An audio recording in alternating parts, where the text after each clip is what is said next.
Does that look like lipstick to you? I ain't wearing no lipstick in my videos. Well, I ain't doing no video without my lipstick on. How's about that?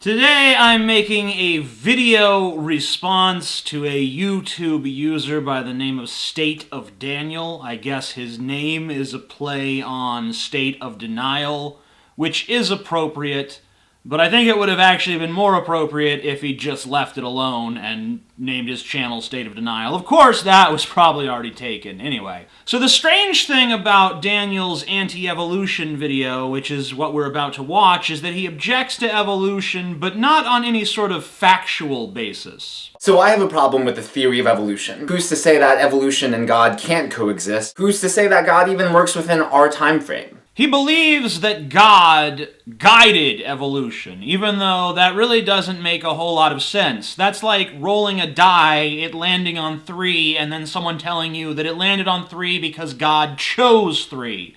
No, it's physics. It's the laws of nature at work, okay? I mean, the theory of evolution is that the diversity of life can be explained through purely naturalistic means. To try to artificially inject God into that is just fucking clumsy. I think the biggest threat that evolution brings is its philosophy. People are taking evolution, Darwinism, and science and conflating it not only with morality, but with philosophy. Let's take a look at The Moral Landscape, for instance, by Sam Harris. Science simply represents our best effort to understand what is going on in this universe, and the boundaries between it and rational thought cannot always be drawn. Did anyone catch that? He's describing philosophy. So when Harris titles his book The Moral Landscape, How Science Determines Human Values, with the definition of science that he uses, an equitable title could be called The Moral Landscape, How Sitting on the Toilet and Having a Big Think Can Determine Human Values.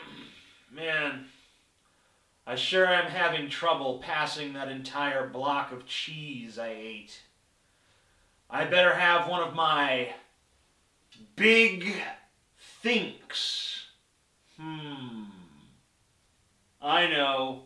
The entire universe was created by a human-like patriarchal authority figure that has specific laws and edicts that mankind must follow. Nah, that's stupid.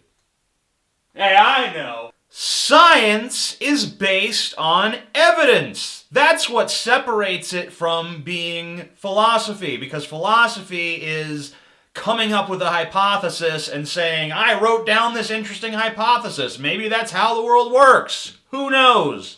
Science is, hey, let's test that hypothesis. Let's try to prove it wrong or right. Let's try to see if it matches up with these other facts. Let's try to see if we can form a coherent and cogent picture of the way the universe actually works. And you know what, Daniel? Just because you select one line from one book written by one guy, that does not somehow invalidate what science is and establish it as something else. The real danger isn't that evolution is being taught in schools. The danger, in my opinion, is that Darwinism and evolutionism are being conflated with philosophy. Darwinism creates two insipid moralities. The first one allows you to be cruel to animals, or perhaps even other human beings, under the doctrine of survival of the fittest. On the other end of the spectrum, though, Darwinism elevates the status of animals to that of humans. You know, why not give apes human rights? After all, we're all related, right? I have a question that I want to ask you, Daniel, and I don't want it to come across as dismissive of your points, but what the fuck are you talking about? Seriously, like 1 second you're saying, well, evolution is going to make people treat animals and other people cruelly because it teaches them that everything is just survival of the fittest. Well, I mean, that's the reality. That's what we've uncovered. It is just survival of the fittest. That doesn't mean, like, we as human beings, we have higher cognitive functions. We have the ability to actually analyze the system and examine it. Therefore, we're no longer necessarily beholden to it. At least, theoretically, we don't have to be. And then, on the other hand, you say, well, because of this, we're going to give animals all sort of extra rights. And I mean, like, what is this this protectiveness you have of the status quo? Like, oh no, new knowledge might change the way we think. We might give people and animals less rights. We might give people and animals more rights. Who knows? Everything used to be so certain, but now this evolution thing came along like 100 fucking years ago, and it's ruining everything.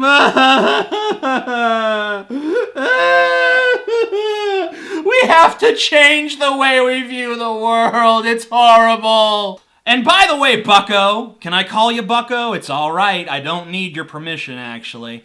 Human beings are animals.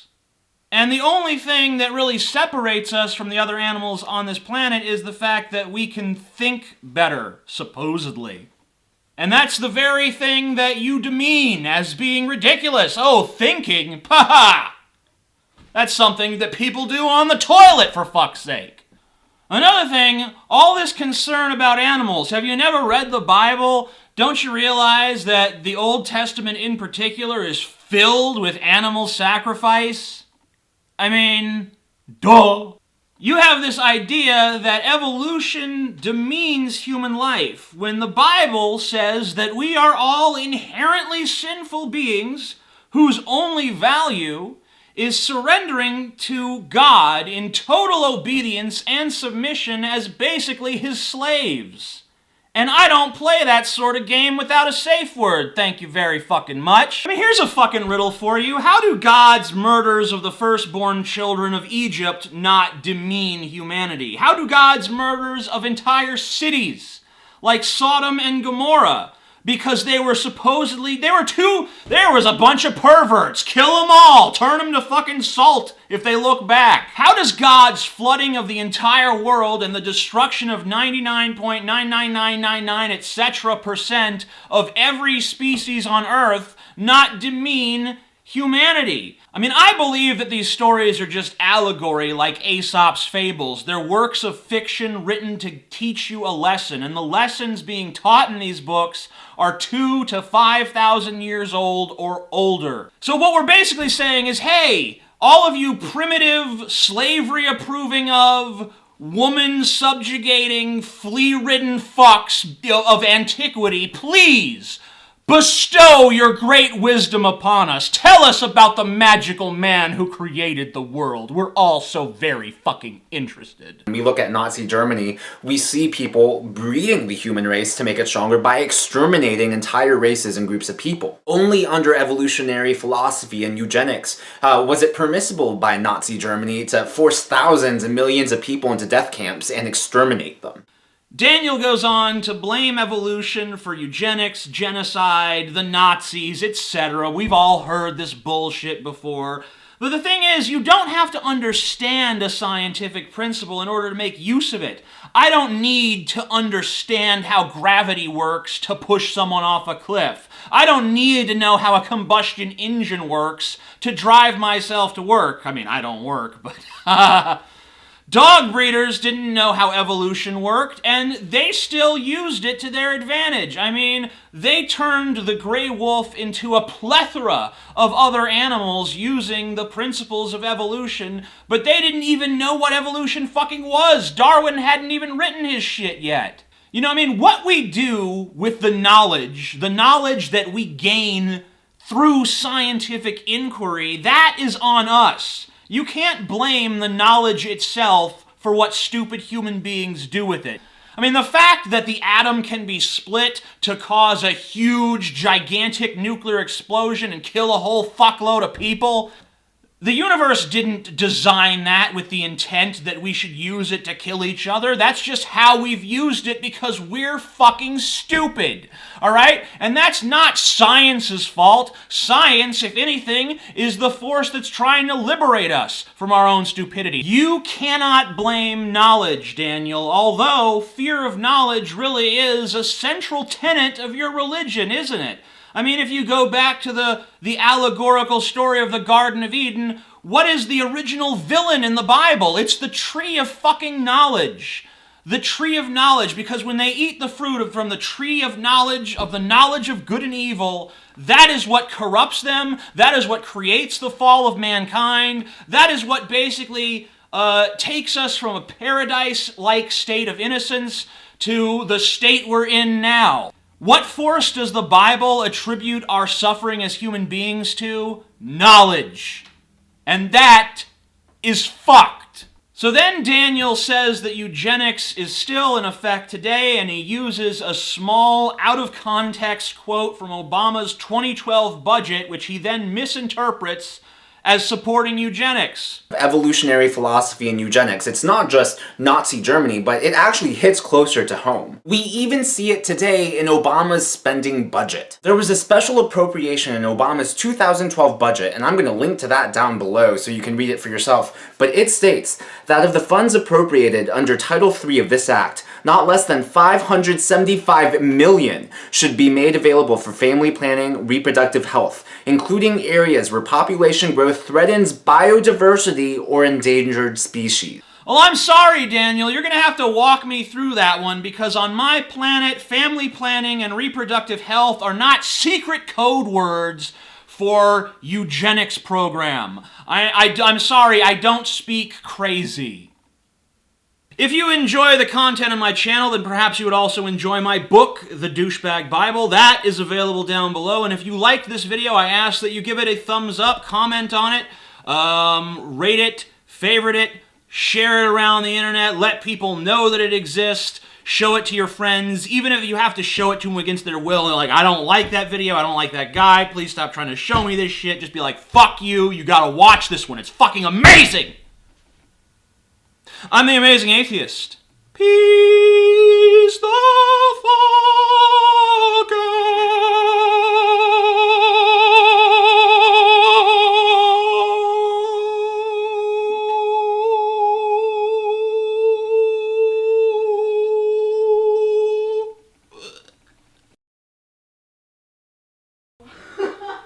It was not terrible. It was not terrible. Peace. No. Yes. You can't control me. Yes. Bitch. Alright, here. Let's not slap you. Shut the